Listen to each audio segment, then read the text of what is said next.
Hello friends, welcome to Eli property. Friends, మన కుకటపల్లి లొకేషన్కి near బైగా ఉన్న ప్రగతి నగర్ దగ్గర మనకు మిథిలా నగర్ హుడా లేఅవుట్లో 200 స్క్వేర్ యార్డ్స్ ఓపెన్ ల్యాండ్ అనేది సేల్కి వచ్చిందండి. అండ్ మీరు ఇప్పుడు వీడియోలో చూస్తున్న ఓపెన్ ల్యాండే మనకు సేల్కి అవైలబుల్ ఉంది.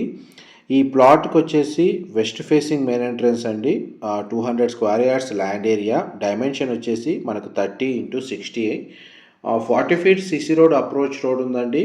మనకు ప్రగతి నగర్ లొకేషన్లో ఎవరైతే ఇండిపెండెంట్ ఫ్లోర్ ఫ్లాట్ చొప్పున మనకు G+4 ఫ్లోర్స్ కన్స్ట్రక్షన్ చేసుకోవాలి అనుకున్నా, లేదా మనకి ఇండివిజువల్గా విల్లా కన్స్ట్రక్షన్ చేసుకోవడానికి ఓపెన్ ల్యాండ్ కోసం ఎవరైతే సర్చ్ చేస్తున్నారో వాళ్ళకి ఇది సూటబుల్ ప్లాట్ అండి. చుట్టూ రెసిడెన్షియల్గా మనకి డెవలప్మెంట్ జరిగింది. Standard apartments, semi commercial zone లాగా కూడా ఈ ఏరియా అనేది డెవలప్ అయిందండి. అండ్ ప్రజెంట్ మనకు ప్లాట్ కండిషన్ మీకు వీడియోలో కవర్ చేస్తున్నాను. ఫర్దర్ ఇన్ఫర్మేషన్ కోసం డిస్ప్లే అవుతున్న నెంబర్కి కాల్ చేయండి. Thank you.